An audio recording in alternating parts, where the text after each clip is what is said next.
The doors to the maternity wing didn't open. They fractured under the force of Jae-won Oh's arrival. The corridor temperature dropped. Not the weather outside, the man who had just entered it. Security personnel who had been stationed at the nurse's desk for 6 years straightened their spines, without knowing they had done it. A junior nurse carrying a chart found a reason to turn around. The hallway reorganized itself around Jae-won Oh, the way all spaces did, quietly, instinctively, without being asked. He was 41, black coat, clean shoes, the kind of clean that only happens when someone else has already held an umbrella before the rain can reach you. That was the kind of man he was, the kind the world moved around. He stopped outside room 14. Through the narrow window in the door, he could see her. Amara Diallo, 29 years old, born in Accra, raised between 3 countries, 2 languages, and 1 promise her father made before he died, that she would never kneel for anyone. She sat upright in the hospital bed, braids loose around her shoulders, dark and damp at the edges from the labor. Her arms were full, 2 babies, swaddled in white hospital cloth, pressed against her chest, both of them, quiet, as if they had already understood that making noise in this family was a liability. She was looking directly at the door. She had known he was coming. She always knew. Not because he announced himself, he never announced himself, because the air changed first, the way it changes before lightning strikes, the specific charge that moves through a room before the actual event. He pushed the door open. He stood in the frame and looked at the children for exactly 4 seconds. You could have counted. You could have set a clock to it. Then he looked at the wall behind her. The transfer documents are signed, he said. His Korean was flat, a dead horizontal line, the language of verdicts, not of rooms where children have just been born. You'll be moved to the Hanam residence by morning. The children will be registered under your name only. The room was very quiet. One of the babies made a sound. Tiny, involuntary, the specific sound a new thing makes when it first learns it exists. Amara looked down. Her thumb moved across the baby's cheek, once, slowly, like she was memorizing the texture of it, like she was deciding something important about what came next. Then she looked back at him. "Get out," she said. Not loud, not shaking. 2 words placed on the floor between them, like objects. Permanent, immovable. The kind of words you don't take back, and weren't meant to. Jae-won straightened the cuff of his left sleeve. One motion. Small, economical, his only motion. "By morning," he repeated. He turned, he left. The door swung shut behind him, without a sound. The way you seal something you intend to forget. The way you close a file. 2 senior members of his security detail stood against the wall and looked at absolutely nothing. The way men do when they have witnessed something they will never be asked about and will never forget. One of them stepped half an inch farther from the door, an instinctive motion, widening the distance between loyalty and liability. On the street below the clinic, in a black BMW with no plates, someone was already on the phone. 3 words. He walked out. Across the city, in Itaewon, in a restaurant that had no sign and appeared on no map, an old man received that message. He set down his chopsticks. He said nothing for a very long time. This was not the beginning. The beginning was years before this corridor, before this door, before these 2 silent watching children who had arrived into a dynasty that had already decided they didn't exist. But this verdict, this 4 seconds, this closed door, this was where the story became irreversible. Nothing in this family ever ended where anyone intended. The O organization was built underground, with extreme patience. Sungmin Oh started in Busan in 1981. 1 shipping container. 2 men he trusted absolutely, and never trusted anyone in that category again. By 1995, the Oh family controlled 3 major South Korean ports, private logistics infrastructure spanning the peninsula, and a financial network so layered that even insiders couldn't map the whole picture from where they were standing. Sungmin was not a violent man by nature. He was a systems man. Build the right structure, and you never have to apply force directly. The structure does it for you, quietly, thoroughly, at angles no one sees coming. He raised Jae-won in that belief. Took him to meetings from the age of 9, not as a child, as a student. He made Jae-won memorize organizational structures the way other children memorized multiplication tables. made him read rooms before books, made him understand that every relationship is a structure with weight-bearing points and vulnerabilities, and that the goal is always to know where both are before anyone else does. By 22, Jae-won could sit across from any man and identify within 4 minutes who that man reported to, what he feared, and what he wanted badly enough to compromise for. A skill, not a gift. Skills are built, and Jae-won Oh had been built deliberately. The Diallo family operated differently. Kwame Diallo came out of Accra in the late 1980s with something that couldn't be documented: relationships. Trust networks running deep across 5 West African nations and 3 European cities. The kind of trust that lives nowhere in writing, and therefore cannot be traced, cannot be seized, and cannot be destroyed from outside. You could take every document the Diallo family ever produced and burn them all, and the organization would continue. Because the organization was people, and people remember. The two families met in 2009, Zurich, a private villa on the third evening of a larger conference, after the official agenda had concluded, and the secondary guests had been sent home. The real meeting, the one that never appeared in any schedule. Sungmin Oh sat across from Kwame Diallo for 6 hours. Interpreters dismissed by hour 3. English spoken after that. Badly, honestly, directly.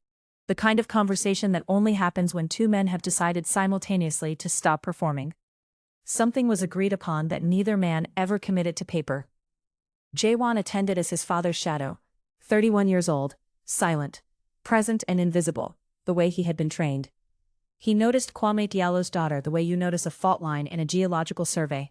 Not immediately dangerous, not immediately relevant, but the kind of structural detail a careful man files away.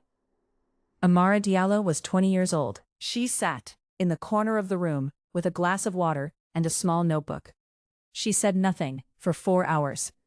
When she finally spoke, it was to correct a financial figure that a senior advisor on Kwame's side had misquoted by a margin significant enough to matter. She stated the correct figure, went back to her water. No apology. No glance around the room to check how people were receiving it. Jae-won did not look at her again for the rest of the meeting. But on the flight back to Seoul, somewhere above the East China Sea, he opened his private notebook and wrote one line. K. Diallo's daughter. Watches everything. Corrects without performance. Note. He would not know why he had written it for 5 more years. Amara arrived in Seoul in March 2014. Dark clothing, flat shoes, 1 bag, which she did not allow anyone else to carry at the airport. She spoke Korean with an accent that was technically flawless and emotionally zero. She had been studying privately for 2 years. She had not mentioned it to anyone. Jae-won's assistant, a precise, experienced man named Park, offered to take her luggage at the entrance of the building. She said in Korean, "I have it, thank you." Park blinked, wait still, the specific stillness of a man who has just discovered that his read of a situation was slightly off in a way that is going to require adjustment. She submitted her first report that week. Dense, annotated in 3 colors, conclusions buried in the middle of the document rather than announced at the top, because she wrote for readers who were going to look for what you were hiding, whether you hid it or not. So you might as well make the hiding strategic. Jae-won called her in after the 3rd report. He pointed to a paragraph on page 2. You buried the exposure risk. You would have dismissed it if I led with it, she said. He looked at her. Why? Because it requires admitting the previous structure was flawed. Men in your position don't receive that information well as a headline. They receive it better as a conclusion they arrive at themselves, 2/3 of the way through a document they've already invested time in reading. Silence. Long enough to have weight. He looked at her the way he had looked at the fault line in Zurich, updating something internal, quietly, without announcing that the update was happening. Next report, he said. Lead with it. She nodded. She left. In the elevator going down, she did not smile. But the grip on the notebook in her hands loosened by a fraction. Just a fraction, which, for Amara Diallo, was the equivalent of exhaling. The distance between professional and personal collapsed the way it does between careful people. Not suddenly, not dramatically, but in increments so gradual that by the time either of them registered the change, they were already far from where they had started. 18 months before anything was said out loud. Even then, it wasn't much. He came to her office at 11 at night. Her light was always on. That was not unusual. He stood in the doorway and looked at the map she had spread across the conference table. A hand-drawn network map of the Diallo family's West African relationships, coded in 3 colors, cross-referenced in a 4th. "You drew this from memory," he said. "Yes." "How long did it take?" "I've been building it since I was 16. My father showed me the first layer. I added the rest as I learned it." He crossed the room. He stood beside her at the table. Close. The kind of close that is one decision away from meaning something different from proximity. He looked at the map for a long time without speaking. The room smelled of cold air and coffee and the fate cedar of his coat, which she had stopped consciously registering months ago. "Your father built something that doesn't need documents," he said. "Paper burns," she said. "People remember. That was always the point." He turned his head and looked at her directly. She looked back. Neither of them moved for a long moment. The city hummed below them through the glass. "I need to understand this structure," she said. "I know you do." That was all, but it was also everything. The boundary moved that night. Not erased, not announced, just moved, in the way that boundaries between careful people move, without ceremony, without drama, with only the quiet, mutual understanding that something has been decided, even if neither party has spoken the decision aloud. She told him on a Tuesday, not because the day was meaningful, because she had spent 11 days mapping every version of how this conversation could go, and on the 11th day, she simply ran out of reasons to keep waiting. 2 pages, clinical, factual, placed in the center of his desk the way she placed everything, cleanly, without ceremony, with full awareness of what she was putting in front of him. She sat across from him. She looked at him and did not look away. He read it, set it down. He looked at the middle distance for 11 seconds. She counted. "I need time to consider the implications," he said. She nodded. She stood. She walked to the door. His voice came from behind her, before she reached it. "This does not change the current arrangement." She stopped. The current arrangement. The words had the antiseptic quality of a legal clause, designed to neutralize, designed to contain, designed to reduce something that had been occurring for 2 years in a corner office, and in a hand-drawn network map, and in 11 months of late evenings, where the city hummed below them, to a term, a category, a manageable definition. She turned. She looked at him the way she had looked at the fault line, calmly, clearly, with the specific attention of someone who has received important information and is now permanently in possession of it. "I understand," she said. She left. She went to her apartment in Mapo, chosen for 2 exits, chosen for exactly that.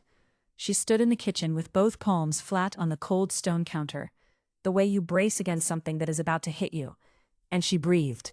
In, out, slowly. The way you breathe when falling apart is not an option available to you. She stood there for 20 minutes. Outside, Seoul moved through its indifferent evening. Traffic sounds. Rain starting against the window. The particular white noise of the city that has no opinion about the decisions being made inside it. Then she picked up her phone. Called a number in Accra. A man named Kofi, her father's most trusted second and now hers. A man who understood things without requiring explanation. She said 6 words. "I need the contingency. Begin it." Kofi said, "How much time?" She said, "I don't know yet." He said, "I'll be ready." She hung up. She did not cry. She did not allow that, not because she was incapable of it, but because she had long ago learned that grief taken too early collapses the structure you need to keep standing. You grieve after, when the work is done. 3 days later, Jae-won Oh signed the Elder Council's recommendation.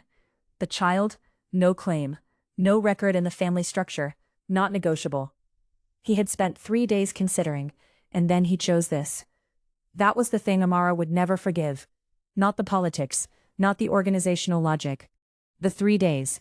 Because 3 days meant he had a moment where the calculation could have come out differently. He chose this result. With full awareness. With the cold, systematic precision she had always admired in him, and which was now aimed directly at their child. He chose this anyway. She found out through Kofi, who found out through a source embedded in the O organization's legal division. A source Amara had placed there herself, quietly, at her father's suggestion, 2 years before he died. She was 6 months pregnant when she read the summary. Her jaw moved once. A single, contained motion. Then her face smoothed back out. She opened her notebook. 3 lines. Closed it. She called Kofi.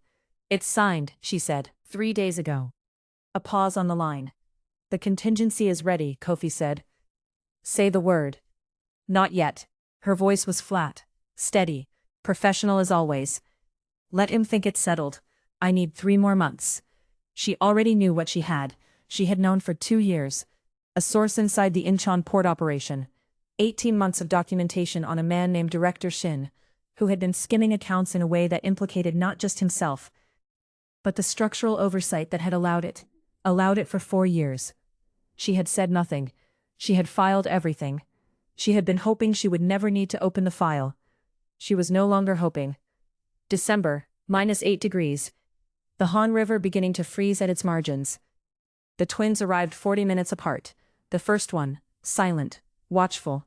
Dark eyes moving around the room with the slow, systematic attention of someone taking inventory. The second, one brief cry, loud and clear, then immediate silence, as if he had announced his arrival, and found that sufficient. Amara named them herself, without waiting for permission. Ji-woo, a Korean name, chosen deliberately. Everything she did was deliberate. Kofi, after the man her father trusted most, after her father's world, after the half of her son's inheritance that no one in the O organization had yet begun to understand the value of. Ji-woo and Kofi. 2 names, 2 hemispheres. One child born into a dynasty that had already decided he belonged to neither. Jae-won came to the hospital at midnight. We know what happened in that room. The corridor. 4 seconds. The verdict. The door closing without a sound. What we don't know is what happened inside Amara's chest in the 90 seconds after he left. She held both boys. Ji-woo sleeping, Kofi awake, and looking at the ceiling with an expression that had no business being on a face that knew. Serious, watchful, already gathering data. She sat with them for a long time. The monitor beeped. The rain ran down the window. The corridor outside was silent. She did not cry. She had already decided she wouldn't. Not here. Not in a room she suspected someone would later search for evidence of instability. She picked up her phone. 2 fingers. Without disturbing either child. 1 message. 1 word sent to a number in Accra. Now. The car Jae-won sent arrived at the hospital at 9 the following morning. Black. No visible plates. 2 men in the front seat. Quiet. Waiting. Amara's nurse told them she was resting and could not be disturbed. They waited. At noon, a different car came and left. Arranged through a logistics company in Incheon that existed entirely on paper and had been operational for 18 months. 3 months before the Tuesday conversation. 3 months before Jae-won Oh had given her any reason to need an exit. She had built the exit before he gave her the reason. By the time his driver finished his second cup of coffee in the hospital parking structure, Amara and both children were already gone. 14th floor, Yongsan, a building with a private elevator and a service exit that opened onto a different street. A camera system she had personally arranged to have audited 6 weeks before the birth. The apartment leased under a name that would take considerable effort to trace back to her. And she had made sure the effort required was more than anyone would want to expend quietly. She settled the boys. She sat in the armchair by the window. Soul spread below her, gray and cold and enormous. The city had no opinion about any of this. It simply continued. Ji-woo slept. Kofi was awake, looking at her with that already serious face. Dark eyes tracking her the way his father's eyes tracked rooms.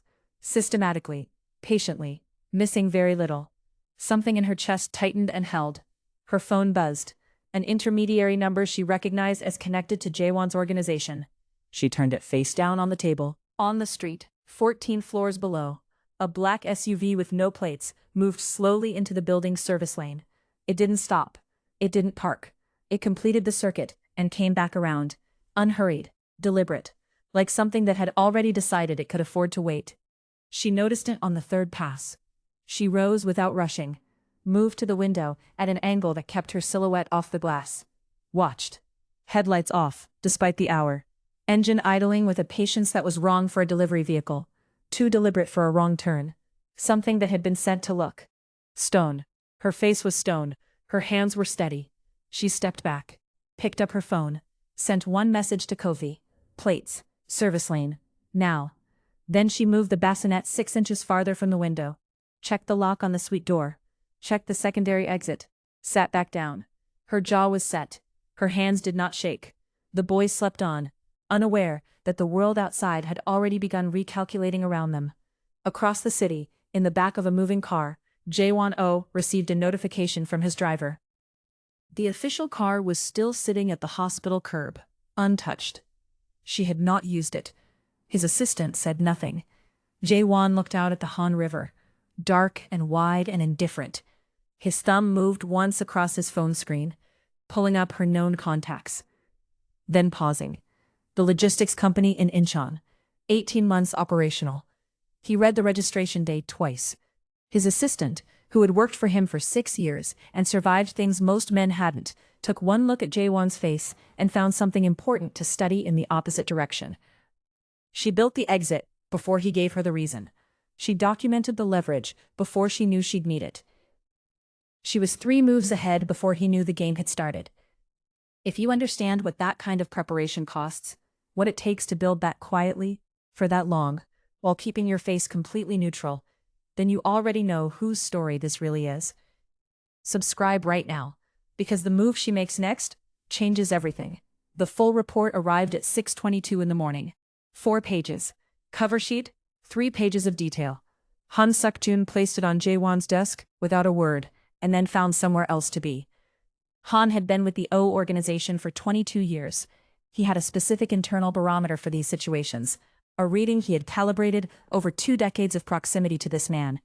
And this morning, the reading was outside anything that commentary could address. Jae-won read it once. Then slower. Then again. The apartment in Yongsan. The logistics company in Incheon.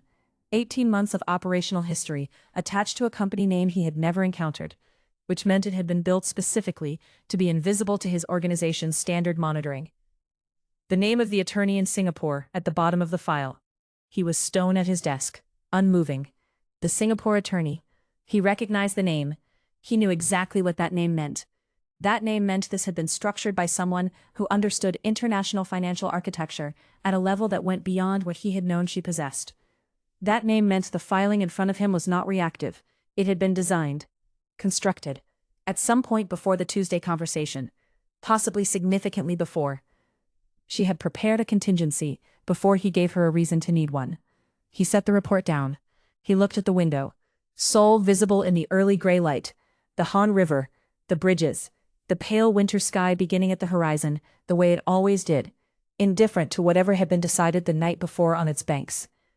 He called Director Yim. The Singapore brief. Have you seen it? 20 minutes ago. Her voice was careful. I was going to call. Don't. How exposed are we? A pause. Longer than he wanted. More than the Elder Council anticipated. The Shin documentation is comprehensive. 4 years. Routing structure included. If this reaches the wrong people. How long has she had it? At least 2 years. Possibly longer. Silence on the line. She never used it, Yim said, almost carefully, almost like a woman noting something she found significant and was deciding whether to name it. No, he said. At any point. She had sufficient leverage to cause serious structural damage. She never deployed it. I know. Another silence. What do you want to do? Yim asked. He looked at the river. Prepare a meeting, he said. Neutral location, her choice. Her choice, he said again. She's earned that. He hung up. He sat at his desk, not reviewing documents, not making calls, simply sitting, which was something Jae-won Oh almost never did, and which Han, observing through the corridor glass, noted with the careful, long-practiced attention of someone who had been reading this man for 2 decades. He wrote nothing in the day's log. Some things were not for the record. She chose Incheon, not Seoul. Incheon was deliberate. Diallo adjacent logistically, Oh adjacent legally. Neutral ground, but neutral the way a negotiating table is neutral, positioned so both parties understand that neither one has a home advantage and both parties understand that the other knows this too. She arrived 11 minutes early. Both boys with her, Jiwoo in a carrier against Kofi's chest. Kofi, her son, not the man, though both shared the name now, against hers. She never left them anywhere, not here. She chose the table by the window, ordered tea, opened nothing, waited with the stillness of someone who has been waiting for a long time and has made peace with the waiting itself. Jae-won arrived alone, no security detail. That was its own kind of message. At the hospital, arriving alone had said, "I am not afraid of what this looks like." Here it said something different. Here it said, "I am not here as the organization. I am here as a man." He saw the children the moment he stepped inside. He stopped, in the middle of the restaurant floor. 1 second, a fractional pause, a recalibration so small it was almost invisible. The adjustment of a man who has prepared for a specific version of something, and has just encountered a version that is different in a way that matters. Almost invisible, but not quite. He sat down across from her. He looked at Jiwoo, who was awake in the carrier, dark eyes moving around the restaurant with that slow, systematic attention. The boy looked at him, not with recognition, not with judgment, with pure, undefended presence, the specific openness of someone who has not yet learned that openness has a cost. Jae-won looked back at the boy for a long time. Then he looked at Amara. "You chose Incheon," he said. "Yes. Deliberate. Everything I do is deliberate. You know that by now." He looked at the table, then at her. "The Singapore brief." "Yes. Director Shin. 2 years," she said. "I can see you counting backward. You had it before the Tuesday conversation." "Yes. You never used it." She picked up her tea. She let the silence work. Then she set the cup down. "I didn't need to use it," she said. "I needed to have it. There's a difference. You of all people understand that difference." He was quiet. Outside the window, the Incheon harbor moved through its steady winter operations, cargo ships heavy in the gray water, cranes moving with their slow mechanical patience, the low ongoing sound of commerce that does not pause for any of this. "What do you want?" he asked. Acknowledgement. Her voice was level, unhurried. "Not for me. For them." A pause. "Jiwoo and Kofi Oh, that is what the birth certificates will read. Not as a concession, not as a negotiation, as a fact. Because they exist, and they are yours, and documents should reflect what is true." Something moved through his face. Not a visible emotion, the expression of a man who has been running a long calculation, and has just received a variable that changes the entire result. "Assemblyman Choi," he said. "Is your problem," she said. "I've given you what you need to make him manageable. Shin is leverage you didn't have before. What you do with your internal structure is between you and it. My concern is my son's."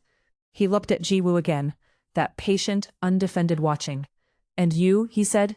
Her head tilted, 1 degree, the way it always tilted when a question had more than one possible reading, and she was deciding which one to address. "I'm their mother," she said. "That doesn't require a negotiation. That is already permanent, regardless of what any document says." He sat with that for a long moment. A cargo vessel outside sounded its horn. Long, low, a note from somewhere further out than the window could show.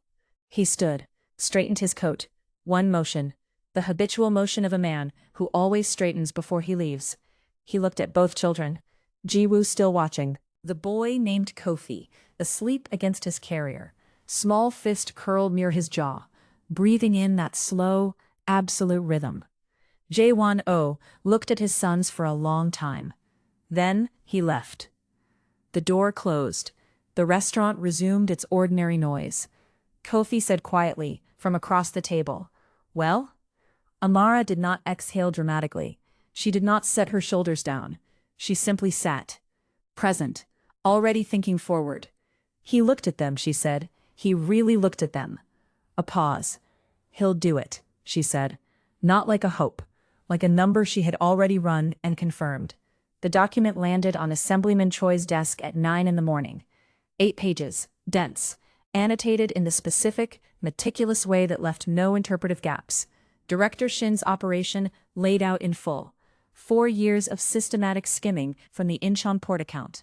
The routing structure, the specific accounts, the timeline, the amounts, all of it, documented with the precision of someone who had been watching for a very long time and had never once tipped her hand.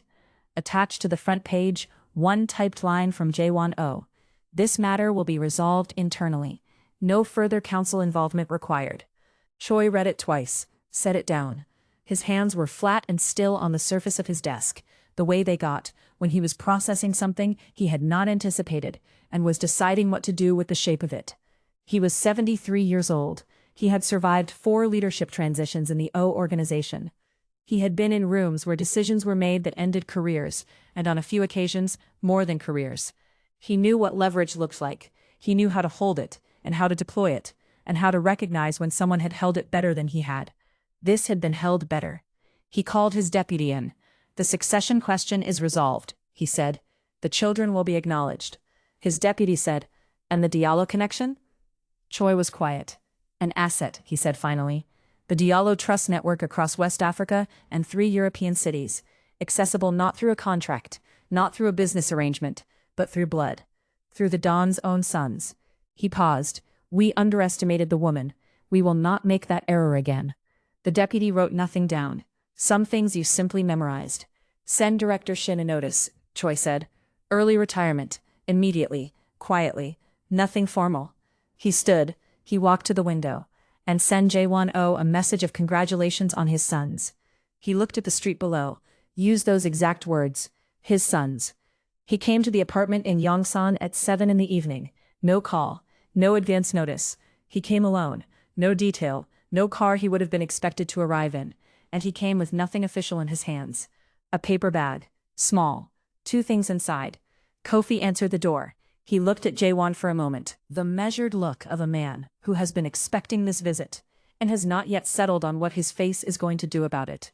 Then he stepped aside. Amara came out of the nursery, one hand still resting on the doorframe behind her. Ordinary clothes, dark trousers, a simple top. No performance, no armor assembled for this encounter. She looked at him the way she always looked at him, measuring, clear, unintimidated by proximity. "They're asleep," she said. "I know, I won't stay long." He held out the paper bag. She took it, looked inside. 2 carved wooden figures, small, made from pale wood, smooth, clearly made by someone's hands, rather than any machine. A crane, the Korean symbol, long-necked, precise, carrying the specific weight of what it represented. And a Sankofa bird, the Ghanaian symbol, the bird that flies forward while looking back. That carries the meaning. It is not wrong to return for what you forgot to bring. Go back, collect it, bring it into everything that follows. She held both figures. She looked at them for a long moment, without speaking. When she looked up, her face had changed by a fraction. Not broken open, not warm in a way she hadn't decided to allow. Something more precise. The face of a woman who has received something she was not accounting for, and is deciding, with full deliberateness, what it changes. "You can see them," she said. "Not on a schedule, not through a formal arrangement. You come when you say you're coming. You don't come when you say you won't. That is the only structure I will accept." He nodded. Then, Amara. Her name, without the professional distance, without the management he usually wore around everything, the careful coding that kept the temperature of every conversation exactly where he needed it to be. "I signed the Elder Council's recommendation because the structure required it." A pause. "I'm not telling you this to undo it. I can't undo it. I'm telling you so that you know, I know what it was." She looked at him.